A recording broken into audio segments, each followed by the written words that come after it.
Matagal na nga talaga naming binabalak tong lakad na to mga be at sa wakas ay natuloy din. Manila Ocean Park nga talaga yung pupuntahan natin for today's video kaya naman tara!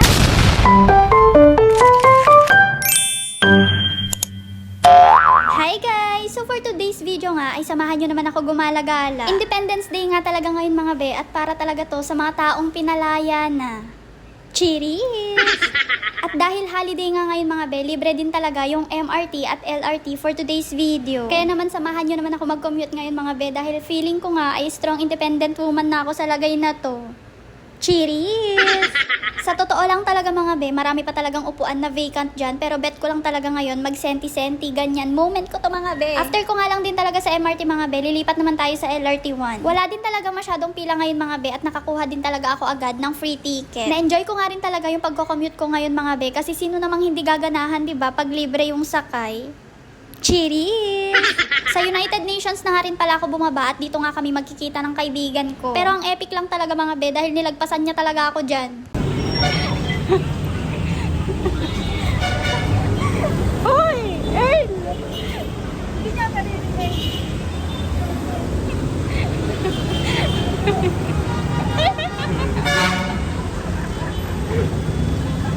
So ayan na nga guys, sa wakas nagkita na rin talaga kami. Medyo napaaga nga kami ngayon mga be, kaya naman lalakarin na lang din talaga muna namin. Sa may Quirino Grandstand nga pala to mga be at ang gaganda nga talaga ng mga boot na dumaan. Hinintay nga muna namin matapos tong parade ng mga boot mga be bago pa kami makatawid. Pero worth it naman kasi ang gaganda nga talaga ng mga gawa nila mga be. Hindi ko ba alam kung bardagulan lang ba talaga tong vlog na to. Ganto lang talaga kami kagulo mga be talaga sa personal. Kasi naman hindi tayo maaarteng tao mga be, minsan lang. Mga bandang 10 AM nga mga be, nakarating na din kami dito sa Ocean Park. Online booking nga lang din talaga yung ginawa namin dito sa Klook Up mga be para naman hindi hassle pagdating namin dito. 700 pesos nga pala yung inavail namin dito mga be at naka-promo kasi sila that time. At yun talaga yung pinakadahilan mga be kaya hindi talaga dapat makancel tong lakad na to. Cheers! Pagpasok nga din talaga namin mga be, dumiretso na din kami dito sa Oceanarium. Doon nga sa package na inavail namin mga be, ito talaga yung pinakagusto naming puntahan. Pagpasok nga din natin mga be, nandito nga si Penguin, ayan makikigulo siya for today's video. Paglagpas nga ng entrance mga be, ito talaga yung bubungad sa atin. Dito yung jungle trek. At isa lang talaga yung masasabi ko mga be, at perfecto pang paksiw. Cheers!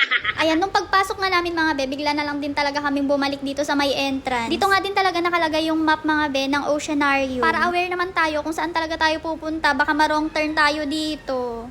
Cheers! Guys, tignan nyo naman talaga yung ate nyo. Kala nyo naman fish lover. Pero sa totoo lang, natatakam na talaga yan. Parang iniisip niya na lang yung mga pwedeng recipe sa isda. Cheers! Nakakatuwa nga lang din talagang pumunta sa mga ganito mga be. Kasi di na talaga tayo pupunta sa dagat mga be para lang makakita ng ganito. Kasi dito pwede mo na lang din talaga silang kunin gamit yung kamay mo mga be tas ilagay sa bag. Cheers!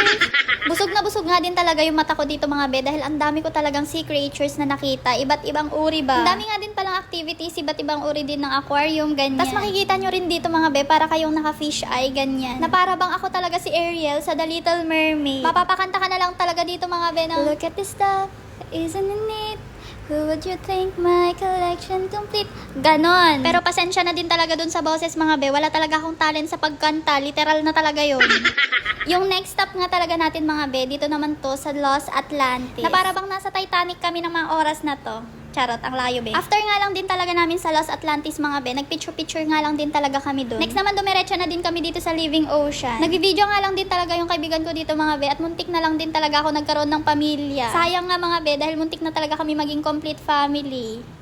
Cheers! Grabe din talaga tong kabaitan ng kaibigan ko na to. Na para bang anghel mula sa langit. Yung tipong sinama niya na nga lang talaga ako dito mga be. Tapos siya pa yung ginawa kong photographer at videographer. Awa na lang talaga sa kanya mga be. Feel ko nga talaga nakalahati na namin yung mapa mga be. Tumambay nga muna kami dito sa cafe mga be para uminom at mag-TikTok. So DJ turn it loud and watch me turn it up. Don't worry about it, we here to party, so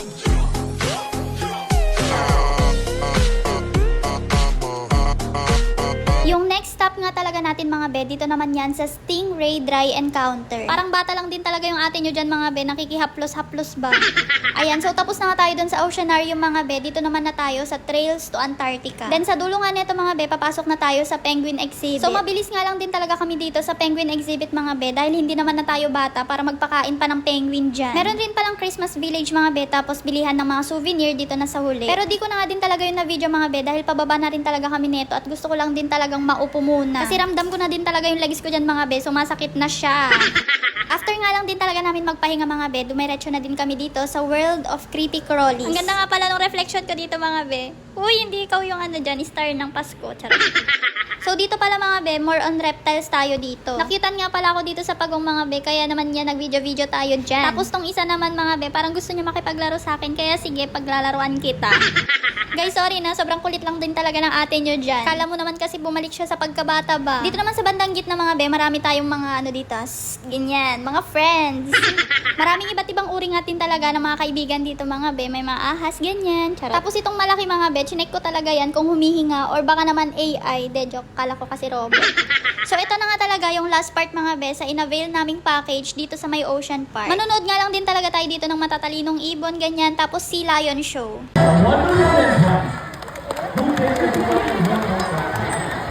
Mga bandang 2 PM na nga to mga be, at tapos na din talaga kami dun sa package na na-avail namin. Bali mga 4 hours din talaga yung tinagal namin dito. Ito na lang muna for today guys. Bye!